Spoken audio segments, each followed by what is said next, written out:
Back to my YouTube channel economics. So students, आज जो हमारे पास टॉपिक है वो है सेकेंड पार्ट हमारा, दैट इज कमांड इकोनॉमी। पहले पार्ट में हमने ये समझा कि इकोनॉमी या इकोनॉमिक सिस्टम किसे कहते हैं और ट्रेडिशनल इकोनॉमिक सिस्टम क्या होता है। आज हम बात करेंगे उस इकोनॉमिक सिस्टम की जिससे हम क्या बोलते हैं, कमांड इकोनॉमिक सिस्टम, राइट, या फिर socialism, socialistic economy, whatsoever.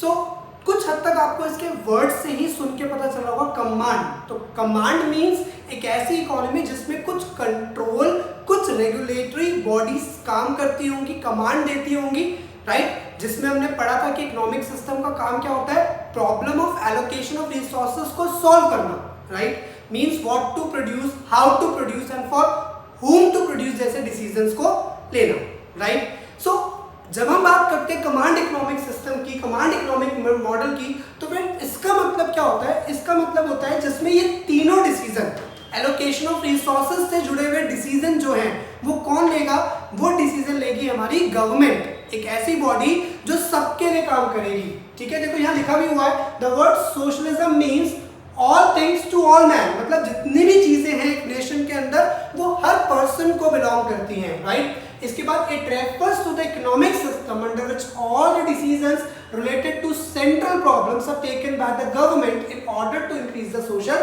welfare. So ये एक ऐसा पैटर्न है जहाँ पे जितने भी डिसीजन है सेंट्रल प्रॉब्लम से जुड़े हुए, वो सारे डिसीजन कौन ले रहा है, वो सारे डिसीजन लेगी government. So in order to increase the social welfare, like of China में आपको पता होगा कि जितना भी नेशन के लिए जितने भी डिसीजन है इकोनॉमिक, वो सारे डिसीजन किसके हाथ में, किसकी अथॉरिटी है, वो सारी गवर्नमेंट की। इंडिविजुअल प्राइवेट जो होते हैं उन्हें अलाउड होता है, लेकिन after obtaining certain licenses, that's it. In this economy the material means of production, that is factories, capital, mines etcetera are owned by state. State का मतलब यहाँ पे स्टूडेंट्स क्या है, स्टेट का मतलब हमारे यहाँ पे कहने का मतलब है जो हमारी गवर्नमेंट है वो है स्टेट, ठीक है। अब वो कह रहे हैं मटेरियल मीन्स ऑफ प्रोडक्शन, सारी चीजें किसके पास है, स्टेट के पास। ऐसा नहीं है स्टूडेंट्स, कई बार बच्चों को लगता है कि यहाँ पे प्राइवेट ओनरशिप मतलब प्राइवेट प्रॉपर्टी ओन नहीं कर सकते। हम प्राइवेट प्रॉपर्टी ओन कर सकते हैं, अनडाउटली ओन कर सकते हैं, लेकिन जब मीन्स ऑफ प्रोडक्शन की बातें आती हैं, वो मीन्स ऑफ प्रोडक्शन पूरी तरह से किसके हाथ में होते हैं, वो मीन्स ऑफ प्रोडक्शन पूरी तरीके से गवर्नमेंट के हाथ में होता है। A socialist economy is also called as command economy or a centrally planned economy. Here the resources are allocated according to the commands of a central planning authority and market forces have no role in the allocation of resources.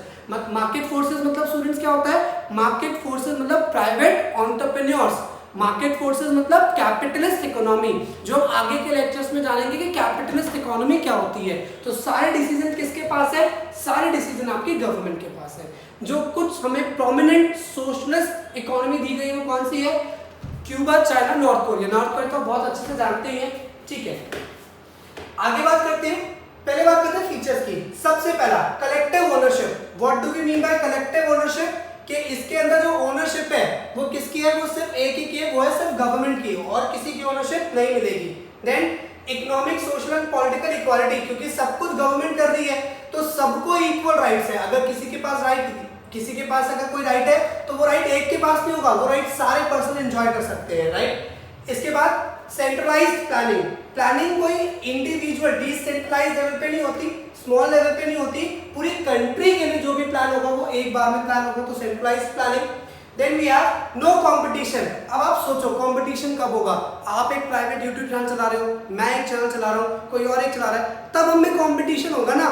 लेकिन what if कि जब सब कुछ एक ही party का, सब कुछ या तो सिर्फ आप ही चला रहे हो, या सिर्फ मैं ही चला रहा हूँ, या सिर्फ कोई और थर्ड पार्टी सिर्फ वही रन कर रही है, तो कंपटीशन किसका, जब सब कुछ उसी का है तो कंपटीशन नहीं होता इस मार्केट में, ठीक है।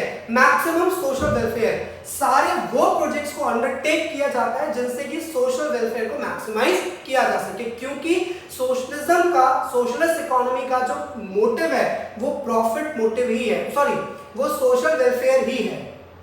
नेक्स्ट बात करते हैं मेरिट्स की। स्टूडेंट्स मेरिट्स क्या है, पहला नो लेबर एक्सप्लॉयटेशन। यहाँ पे लेबर का कोई एक्सप्लॉयटेशन नहीं होता, क्योंकि गवर्नमेंट काम करती है तो एक मिनिमम वेजेस एक्ट होता है कि भाई सबको ऐसा ही मिलने वाला है, राइट। तो प्राइवेट अपनी मर्जी से डिसाइड करेगा नहीं कि किसी का ज्यादा किसी का कम, गवर्नमेंट है तो सबका एक ही जैसा रहता है, ठीक है। अब बात करते हैं इसके बाद नेक्स्ट पॉइंट की, तो प्रॉपर यूटिलाइजेशन ऑफ रिसोर्सेज, इसका मतलब क्या है स्टूडेंट्स, अब गवर्नमेंट ओन कर रही है सारे रिसोर्सेज, तो गवर्नमेंट सिर्फ ऐसे प्रोजेक्ट को अंडरटेक करना पसंद करती है जिससे कि आप उसको मैक्सिमम लेवल पे यूटिलाइज कर सको, ठीक है। प्राइवेट ओनरशिप पे क्या होता है कि वो अपने वेलफेयर के मोटिव से उतनी ही चीजें यूटिलाइज करेंगे जितना उनका मन है, लेकिन यहाँ पे क्या होगा, ये हर तरह की चीजों को यूटिलाइज करते हैं जिससे कि यूटिलाइजेशन रिसोर्सेज का एकदम प्रॉपर होता है। Then proper planning, social welfare हमने पढ़ाई अभी। बात करते हैं डीमेरिट्स। स्टूडेंट डीमेरिट्स का सबसे पहला loss of consumer sovereignty. Consumer sovereignty का नुकसान क्यों? क्योंकि इस तरह की इकोनॉमी एक पर्सन को ध्यान नहीं देती, इनका मतलब है पूरी कंट्री एज अ होल, तो पूरी कंट्री को जिसमें फायदा होगा उन डिसीजंस को प्रेफरेंस दी जाएगी। हर एक इंडिविजुअल कंज्यूमर के प्रेफरेंसेस, उसकी चॉइसेस को ध्यान में नहीं रखा जाता, right. Then what we have, less democratic. जो इस तरह की इकोनॉमीज होती हैं वो लेस डेमोक्रेटिक होती है, मतलब ऑब्वियसली बात है, जब एक ही गवर्नमेंट का स्टूडेंट्स, तो जब एक ही गवर्नमेंट का होता है, जैसे चाइना है, चाइना में भी क्या है, सिंगल पार्टी सिस्टम है, कोई डेमोक्रेसी नहीं that we can choose our leader, नहीं, वो एक पार्टी है, वही पार्टी अपने लीडर को खुद चुन लेती है, तो लेस डेमोक्रेटिक, डेमोक्रेटिक नहीं हो सकती, तभी सोशलिज्म जन्म ले सकता है। नो ऑटोमेटिक फंक्शनिंग, कोई अपने आप काम नहीं करता, मतलब गवर्नमेंट का डिसीजन होगा। प्राइवेट एंटरप्रेन्योर्स में क्या होता है, अगर प्राइवेट एंटरप्रेन्योर है तो you don't have to tell them कि भाई तुम्हें ये बनाना है, उनको दिखेगा प्रॉफिट है वो बनाएंगे। यहाँ पे ऐसा कुछ नहीं है, यहाँ गवर्नमेंट को बहुत सारे पेपर वर्क और सब चीजों की परमिशन के बाद ही गवर्नमेंट काम करना शुरू करती है, क्योंकि अदर पूरी पार्टी के अंदर जितने मेंबर सबसे बात करनी पड़ती है। रिजिड इकोनॉमी, सब कुछ गवर्नमेंट के पैटर्न पे है तो चेंजेस आना इम्पॉसिबल हो जाता है, तो ये आपका नेक्स्ट है। बर्डन ऑन गवर्नमेंट, अब क्योंकि सोशल वेलफेयर के जो प्रोजेक्ट्स हैं वो ज्यादा हो रहे हैं, सोशल वेलफेयर के प्रोजेक्ट ज्यादा होंगे तो उस केस में स्टूडेंट्स क्या होगा, सोशल वेलफेयर करने के लिए यू नीड फंड्स, तो अगर ज्यादा फंड्स लगेंगे, प्राइवेट एंटरप्रेन्योर्स के पास अथॉरिटी है नहीं, तो गवर्नमेंट के ऊपर ही सारा बर्डन पड़ेगा। So this is the whole idea of your socialist pattern, right. तो ये पूरा क्या है स्टूडेंट्स, ये पूरा पैटर्न है हमारा सोशलिज्म के ऊपर कि सोशलिज्म इकोनॉमी क्या होती है, ठीक है। फर्दर हम बात करते हैं कैपिटलिज्म की। सो कैपिटलिज्म, आपको वर्ड सुन के पता चलता है कि कैपिटलिज्म, तो कैपिटलिज्म क्या होगा, कैपिटलिज्म इकोनॉमी वो इकोनॉमी होती है स्टूडेंट्स जिसमें सारे डिसीजन एक प्राइवेट एंटरप्रेन्योर के पास होते हैं, ठीक है। प्राइवेट एंटरप्रेन्योर का मतलब क्या होगा, जो प्राइवेट बिजनेसमैन होते हैं उनके हाथ में डिसीजन होता है, किसका, सेंट्रल प्रॉब्लम, मतलब problem of allocation of resources, मतलब what to produce, how to produce and for whom to produce, जैसे डिसीजन है वो कौन लेता है, वो हमारी जो प्राइवेट एंटरप्रेन्योर्स होते हैं वो लेते हैं on the basis of profit motive. उनको देखता है इस चीज की डिमांड ज्यादा है और अकॉर्डिंगली सप्लाई नहीं है, तो वो उस चीज को सप्लाई करेंगे जिससे कि प्रॉफिट आ सके, ठीक है। तो मतलब कैपिटलिज्म एक इनविजिबल हैंड्स पे काम करता है स्टूडेंट्स, किस पे काम करता है, इनविजिबल हैंड, और वो इनविजिबल हैंड का मतलब क्या है स्टूडेंट्स, प्राइस मैकेनिज्म, क्योंकि यहाँ पे अगर डिमांड ज्यादा होगी या सप्लाई कम होगी या सप्लाई ज्यादा होगी, तो प्राइस को एडजस्ट करके हम ये डिमांड और सप्लाई के फ्लक्चुएशंस को कंट्रोल कर लेते हैं। इसीलिए प्राइस मैकेनिज्म के रोल को इनविजिबल हैंड कहा जाता है, जैसे कि अनलाइक इन सोशलिज्म, सोशलिज्म में क्या था, गवर्नमेंट को कंट्रोल करना पड़ेगा जो भी मार्केट में होगा, यहाँ गवर्नमेंट या प्राइवेट को कुछ नहीं करना पड़ता, ये डिमांड सप्लाई के बेसिस पे प्राइस अपने आप को एडजस्ट करता है, ठीक है। जैसे एक एग्जांपल देता हूं मैं आपको, हुआ क्या, कोविड आउटब्रेक हुआ, उससे पहले लोग शायद ही मास्क या सैनिटाइजर उतना परचेज करते होंगे, बट जैसे ही स्टूडेंट्स कोविड आउटब्रेक हुआ उस केस में क्या हुआ, उस केस में ये हुआ कि सबको चाहिए था जी, हमें क्या चाहिए, मास्क चाहिए, सैनिटाइजर चाहिए, डिमांड बहुत ज्यादा बढ़ गई, अकॉर्डिंगली सप्लाई नहीं बढ़ पाई, तो स्टूडेंट्स हुआ क्या, प्राइस को बढ़ा दिया गया, ताकि जो इंक्रीज डिमांड है, प्राइस के बढ़ने की वजह से लोगों की परचेजिंग पावर कम हो जाएगी, और उनकी परचेजिंग पावर नहीं होगी तो they won't be able to purchase the material, so automatically demand कम हो जाएगी। तो इसीलिए इस चीज को हम, प्राइस मैकेनिज्म को हम क्या कहते हैं, इनविजिबल हैंड कहते हैं, ठीक है। यहाँ पे गवर्नमेंट होती है, लेकिन वो गवर्नमेंट क्या करती है, गवर्नमेंट जो वेलफेयर के प्रोग्राम्स होते हैं इकोनॉमी में वो करती है, लाइक हॉस्पिटल, स्कूल, इसके अलावा लॉ एंड ऑर्डर, ये जो कुछ काम है ये गवर्नमेंट करती है, बाकी रेस्ट जितने भी चीजें होती हैं वो किस पे छोड़ दी जाती हैं, वो सारी छोड़ दी जाती हैं आपके मार्केट के ऊपर कि क्या बनाना है। हाँ, ये भी नहीं है कि आप जो मर्जी बनाओ, क्योंकि अगर आप मार्केट में जो मर्जी प्रोड्यूसर को बोलोगे बना ले और कंज्यूमर को बोलोगे जो मर्जी कंज्यूम कर ले, तो ऑब्वियस ही बात है नर्क मच जाएगा। क्यों? क्योंकि कंज्यूमर कहेगा मुझे बम बना के दो, मुझे अफीम गांजा बना के दे दो, ला के दे दो। प्रोड्यूसर कहेगा हाँ मुझे प्रॉफिट है, मैं तेरे को भी दे देता हूँ। तो इसलिए गवर्नमेंट को रेगुलेट करना ही पड़ता है, and that is the reason students कि हम कहते हैं कि प्रेजेंट सिनेरियो में आपको मिल ही नहीं सकती वो इकोनॉमी जो कंप्लीटली कैपिटलिस्ट इकोनॉमी हो, कंप्लीटली मार्केट इकोनॉमी हो। क्योंकि अगर पूरी तरीके से मार्केट प्राइवेट एंटरप्रेन्योर्स पे छोड़ देंगे तो स्टूडेंट्स आपकी इकोनॉमी में इनएफिशिएंसीज क्रिएट हो जाएंगी, मार्केट फेलियर हो जाएंगे। तो उनको अवॉइड करने के लिए गवर्नमेंट उनको मॉनिटर जरूर करती है कि एक्चुअली में वो क्या बना रहे हैं, इलीगल चीजें नहीं होनी चाहिए, राइट। बात करते हैं इसके फीचर्स की। तो पहला स्टूडेंट प्राइवेट प्रॉपर्टी, प्रॉपर्टी सारी प्राइवेट होगी। प्रॉफिट मोटिव, इनका मोटिव किस लिए काम करेगा कोई प्राइवेट पर्सन? प्रॉफिट के लिए।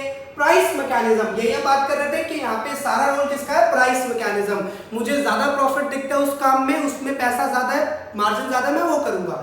इसमें नहीं है, ये नहीं करूंगा। तो इसमें सब कुछ इनविजिबल हैंड पे चलता है। रोल ऑफ द स्टेट, अगर मैं गवर्नमेंट के रोल की बात करूं तो सिर्फ कन्फाइंड है कुछ सोशल वेलफेयर के प्रोजेक्ट्स तक, इससे ज्यादा कुछ नहीं। कंज्यूमर सॉवरेनिटी, ऑब्वियस सी बात है, प्राइवेट पर्सन है तो वो तो हर कंज्यूमर को ध्यान में रखेगा। अब आजकल की कंपनीज देखो, पहले होता था कि हमें फोन में कैमरा मिलता था, आज थोड़ा उल्टा सा हो गया है कि हमें कैमरे में फोन मिल रहा है। हम एक्चुअली में फोन तो बाद में खरीदते हैं, पहले हम कैमरा देख रहे होते हैं। तो मतलब हम 36, 35, 60, 80, 90, 1 लाख तक स्पेंड करते हैं कि भाई इस फोन का कैमरा अच्छा है तो इससे बेटर डीएसएलआर ले लो यार आप। So that is the idea यहाँ पे कंज्यूमर सॉवरेनिटी। अब कंज्यूमर को ये बात समझ में आती नहीं, बट कंपनी को आती है कि भैया इसको कुछ नहीं चाहिए, इसको कैमरा चाहिए, चल कैमरा देते हैं इसको। तो 4 कैमरे, 5 कैमरे, double zoom, triple zoom, 4x zoom, 5x zoom, पता नहीं क्या क्या जूम लगा देते हैं जिससे कि प्रोडक्ट बिक जाए। नेक्स्ट कंपटीशन, टफ कंपटीशन होता है क्योंकि हर प्राइवेट एंटरप्रेन्योर मैक्सिमम प्रॉफिट चाहता है, तो मैक्सिमम प्रॉफिट के लिए कंपटीशन क्या रहता है? टफ। स्टूडेंट्स बात करते हैं मेरिट्स की। पहला, तो अगर हम पहले मेरिट को देखें तो increase in production, right. Increase in production मतलब क्योंकि इनको अपने प्रॉफिट से मतलब है तो ये प्रोडक्शन के ऊपर बहुत ज्यादा ध्यान देते हैं, प्रोडक्शन को बहुत ज्यादा करेंगे। Quality products at low cost, इसको थोड़ा ध्यान से समझो। हम कोई भी चीज क्वालिटी की देते हैं। अब मैं यूट्यूब पे वीडियोस बना रहा हूँ, मैं कोशिश करूंगा कि जितने भी और यूट्यूबर्स हैं और जितने भी यूट्यूब के और जो चैनल्स हैं जो इकोनॉमिक्स के नॉलेज इकोनॉमिक्स के कॉन्सेप्ट डिलीवर कर रहे हैं, मैं उन लोगों से बहुत बेस्ट करने की कोशिश करूंगा और वो कोशिश करेंगे मुझसे बेस्ट करने की। क्यों? Because there is a competition हमारे बीच में। अब दो हम एक दूसरे को जानते नहीं है, बट हम फिर भी कंपटीशन करेंगे क्योंकि जिसके पास ज्यादा क्राउड आएगा ultimately that channel will be the king, ठीक है, उसी को प्रॉफिट ज्यादा होगा, ठीक है। लेकिन सोशलिज्म में क्या था? सब कुछ गवर्नमेंट का था। अब जब सब कुछ एक ही का होगा तो कंपटीशन तो होगा ही नहीं। अब यहाँ पे देखो क्या हो रहा है, वी नो कि हमें जब हमारा चैनल चल जाएगा, इतने सब्सक्राइबर, इतनी चीजें हो जाएंगी, तब जाके कहीं यूट्यूब हमें पैसे देगा। लेकिन उसके लिए भी हम अभी से हर चीज की क्वालिटी मेंटेन कर रहे हैं विद लो कॉस्ट। क्योंकि अगर मैं आपके पार्ट पे देखूं तो आपके पार्ट पे तो शायद कोई खर्चा भी नहीं आ रहा, बट उतनी ही मेहनत मैं भी कर रहा हूं और उतनी मेहनत हर चैनल कर रहा है। क्यों? क्योंकि कंपटीशन है, जो टिकेगा वही राजा बनेगा। Next, progress and prosperity. Progress होगी क्योंकि हर बार आप अच्छा बनाते हैं, कंज्यूमर को प्रेफरेंस देते हैं। मैक्सिमाइजेस वेलफेयर, वेलफेयर को मैक्सिमाइज करेगा। Optimum use of resources, resources का यूज ऑप्टिमम होगा क्योंकि ये लोग वेस्टेज को अवॉइड, वेस्टेज नहीं, क्योंकि भैया प्राइवेट पर्सन है तो प्राइवेट पर्सन है, वेस्टेज कर देगा तो क्या होगा? वेस्टेज कर देगा, इसी का नुकसान है। तो वेस्टेज बिल्कुल भी ये लोग नहीं बियर करते। और फ्लेक्सिबिलिटी होती है क्योंकि ऐसा नहीं कि मैं यही बनाऊंगा, मुझे इसमें प्रॉफिट है मैं ये बनाऊंगा। आपने देखा कोविड आउटब्रेक की वजह से क्या हुआ, मतलब पता नहीं काम किस चीज का था, बिजनेस किस चीज का था, आकर के सैनिटाइजर और मास्क बेचने लग गए जी। क्यों? प्रॉफिट दिख रहा था। तो जहां प्रॉफिट होगा ये लोग वही काम करेंगे। तो बहुत फ्लेक्सिबल सिस्टम रहता है इसमें। बात करते हैं डिवाइड्स की, लीड्स टू मोनोपोली। स्टूडेंट्स, ये जो मार्केट है इसमें मोनोपोली क्रिएट हो सकती है ना। What do we mean by monopoly? Monopoly का मतलब है जब एक सिंगल सेलर बहुत ज्यादा चल जाता है, ठीक है, वो बहुत ज्यादा एफर्ट नहीं भी कर रहा होता तब भी उसके प्रोडक्ट बहुत ज्यादा चल जाते हैं, उसे कहते हैं मोनोपोली, ठीक है। तो ये क्या मतलब है? इसका मीन मतलब ये हो गया कि आप समझो, मान लो आप मार्केट में हो, ठीक है, आप अपने प्रोडक्ट्स को बेच रहे थे। आप एग्जांपल लो आईफोन का। आईफोन मार्केट में आया, बहुत सारे फोन आए, लेकिन आईफोन का जो सेगमेंट है उसने अपने फोन को ऐसे प्रीमियम फोन की कैटेगरी में रखा कि पूरे वर्ल्ड में उसकी मोनोपोली प्रीमियम फोन्स के मामले में, ठीक है।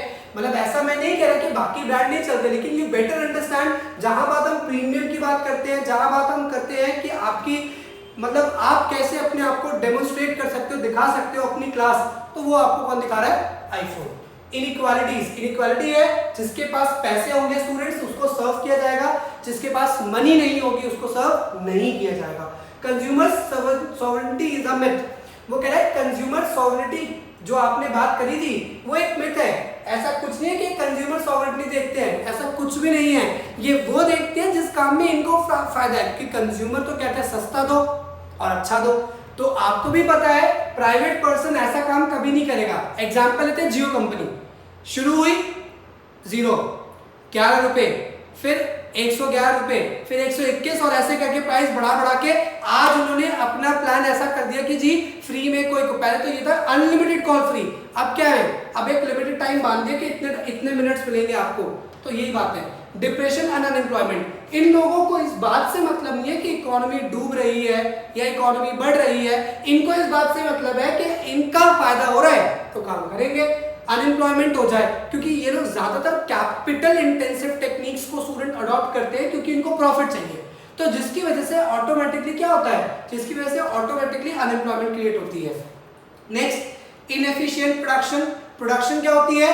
इनएफिशिएंट। इनएफिशिएंट प्रोडक्शन कैसे होती है? क्योंकि आप वो नहीं बना रहे जो सबको चाहिए, आप वो बना रहे हो जो कुछ लोगों को चाहिए जिससे कि आपको प्रॉफिट हो सके, और अल्टीमेटली यही चीज होगी। तो इसकी वजह से क्या होता है? Non utilization of resources. So students, that is the idea of capitalism और कैपिटलिस्ट इकोनॉमी। नेक्स्ट बात करते हैं mix economic model. Mix economic आपको समझ में आएगा होगा, जब हम दोनों इकोनॉमिक सिस्टम को मिला देते हैं, मतलब कमांड इकोनॉमी, कैपिटलिज्म को और सोशलिज्म को, दोनों का जो एक मिक्सचर होता है वो कमांड इकोनॉमिक सिस्टम, वो मिक्स इकोनॉमिक सिस्टम कहलाता है। मिक्स इकोनॉमिक मॉडल आपको देखने को मिलेगा कहां पे? इंडिया में। ठीक है, अगर मैं बात करता हूं इससे पहले वाले मॉडल की, सॉरी मैं बताना भूल गया कि जैसे अगर हम कैपिटलिज्म की बात करें तो कैपिटलिज्म कहाँ पे है? यूएसए, यूके, वर्ल्ड के जितने भी डेवलप्ड देश हैं स्टूडेंट्स, मोस्टली उन देशों में कैपिटलिज्म को अडॉप्ट किया गया है। अगेन कंप्लीट कैपिटलिज्म नहीं है, इसलिए मैंने वहां पे नहीं बताया, मिक्स में कवर कर लेते हैं इस चीज को, है ना। तो मिक्स इकोनॉमी क्या हुई? जिसमें सारे के सारे डिसीजन कैपिटल और प्राइवेट, मतलब प्राइवेट और गवर्नमेंट दोनों मिलकर के लेते हैं इसके अंदर डिसीजन, ताकि इकोनॉमी एफिशिएंटली सोशल वेलफेयर को अटेन कर सके। मतलब इकोनॉमी के अंदर जो रिच लोग हैं उनकी रिक्वायरमेंट भी पूरी हो जाए और जो पुअर है उनकी रिक्वायरमेंट भी पूरी हो जाए। क्योंकि आप जनरली देखोगे मोस्ट ऑफ द डेवलप्ड देशों में लोगों की पर कैपिटा इनकम ज्यादा होती है, क्योंकि डेवलप्ड देशों की कैटेगरी एक ये भी है, मतलब एक इंडिकेटर है कि डेवलप्ड देश कौन से होंगे जहाँ पे पर कैपिटा इनकम ज्यादा होगी। तो जिन देशों में पर कैपिटा इनकम स्टूडेंट ज्यादा होती है वो लोग गवर्नमेंट के प्रोजेक्ट्स पे इतना रिलाई नहीं करते, तो उन देशों में तो ऑटोमेटिकली आप समझो कि कैपिटलिज्म का पोर्शन जो होगा वो ज्यादा होगा। सो इस तरह के मॉडल को इकोनॉमिक मिक्स इकोनॉमिक सिस्टम कहते हैं। Students, in present world, present scenario अगर मैं बात करूं तो प्रेजेंट सिनेरियो में वर्ल्ड के सारे देश ऑलमोस्ट आप कह सकते हो 95 to 96% जो देश हैं वो किस पे? मिक्स इकोनॉमिक मॉडल पे। वहां पे गवर्नमेंट और प्राइवेट दोनों मिल करके इकोनॉमिक डिसीजंस को लेती हैं। ठीक है, फायदे कोएग्जिस्टेंस है सबसे पहला फीचर, पर्सनल फ्रीडम, क्योंकि यहाँ पे आपको हर छोटे काम के लिए गवर्नमेंट से पूछना नहीं पड़ेगा मैं ये काम कर लूं वो काम कर लूं, नहीं, यू आर फ्री, क्योंकि गवर्नमेंट ने कहा है ये जो इलीगल है इसको छोड़ दो, बाकी सारे काम तुम अपने पार्ट पे कर सकते हो। तो पर्सनल फ्रीडम है यहाँ पे।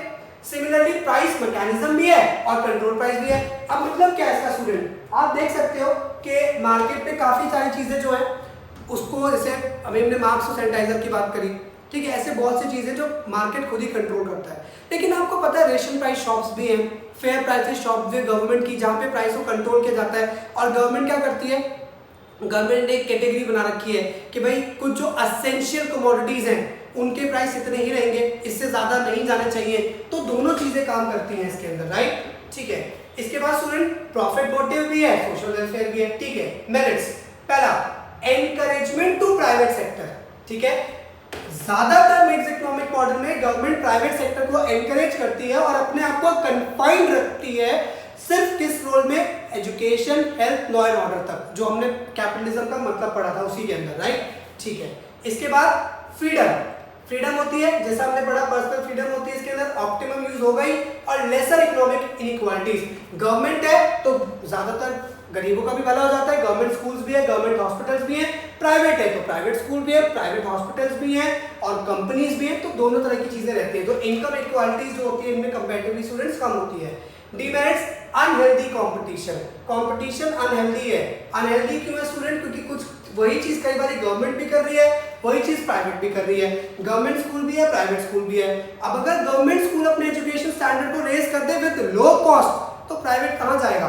तो ऑब्वियस सी बात है प्राइवेट तो सर पे आ ही नहीं पाएगा। ठीक है, इसके बाद student no freedom to private sector, मतलब प्राइवेट सेक्टर को अलाउड तो है काम करना, लेकिन कुछ काम ऐसे होते हैं जिनके लिए उनको सर्टेन लाइसेंस को गवर्नमेंट से ऑब्टेन करना ही पड़ता है। इनएफिशिएंट पब्लिक सेक्टर, हम अपने इंडिया का एग्जांपल ले सकते हैं। जब तक पीएससीएस मतलब जब तक हमारा इलेक्ट्रिसिटी डिपार्टमेंट गवर्नमेंट के पास था, आपको पता होगा लोगों को छुट्टी लेनी पड़ती थी अपना बिजली का बिल जमा कराने के लिए। आज प्राइवेटाइज हो गया, आप पेटीएम, फोन पे, गूगल पे से करते हो और आपको कैशबैक्स भी आते हैं, मतलब अपना बिल पे करने के कैशबैक भी आ रहे हैं। तो पब्लिक सेक्टर जो होते हैं इनएफिशिएंटली काम करते हैं। थ्रेट ऑफ नेशनलाइजेशन, बस इसमें एक ही थ्रेट होता है कि जब तक चीजें मिक्स है तब तक ठीक है। अगर गवर्नमेंट ने नेशनलाइज कर दिया, जैसे अभी बैंक्स के केस में हुआ था कि बैंक्स को मर्ज कर दिया, तो प्राइवेट कहीं ना रहता है, प्राइवेट पूरी तरह से बर्बाद हो जाता है। So student, this is the idea of all the three types of economic system। आप एक बात याद रखो कि पूरे वर्ल्ड में किसी भी कंट्री आप घूमो, आपको इन तीनों में से ही कोई एक इकोनॉमिक मॉडल मिलेगा। या आप कैपिटलिज्म में देखोगे, या आप मिक्स देखोगे, या सोशल। लेकिन एक चीज और क्लियर करता हूं कि कैपिटलिज्म तो भूल ही जाओ, क्योंकि सब कुछ मार्केट के भरोसे जब हमने छोड़ा था तो स्टूडेंट 1929 में आया था इकोनॉमिक डिप्रेशन। ठीक है, उसके ऊपर एक पूरी वीडियो है, उसको देख सकते हो। ठीक है, तो एक आया था इकोनॉमिक डिप्रेशन। उस इकोनॉमिक डिप्रेशन में जब सब कुछ हमने प्राइवेट के ऊपर छोड़ रखा था, तो करीबन वो डिप्रेशन ऐसा हुआ था कि उसे वर्ल्ड में सबसे ज्यादा बुरा डिप्रेशन कहा जाता है, क्योंकि आज तक वैसा डिप्रेशन आया ही नहीं। ठीक है, 4-5 साल तक कॉन्सेक्यूटिवली कोई भी देश स्टैंड नहीं हो पाया था, इकोनॉमीज ग्रोथ बिल्कुल डूब गई थी, अनएम्प्लॉयमेंट अपने हाई पे पहुंच गई थी, 25-26% तक अनएम्प्लॉयमेंट पहुंच चुकी थी 4-5 साल तक के लिए। सो इसलिए उसके बाद फील हुआ कि अगर सब कुछ मार्केट के भरोसे छोड़ देंगे तो चीजें मैनेज नहीं पाएगी। गवर्नमेंट को मार्केट के अंदर रोल प्ले करना ही होगा, ताकि जो ये इनएफिशिएंसीज होती है, अनएम्प्लॉयमेंट, इन्फ्लेशन जैसी, इनइक्वालिटीज जैसी, उनको एलिमिनेट किया जा सके।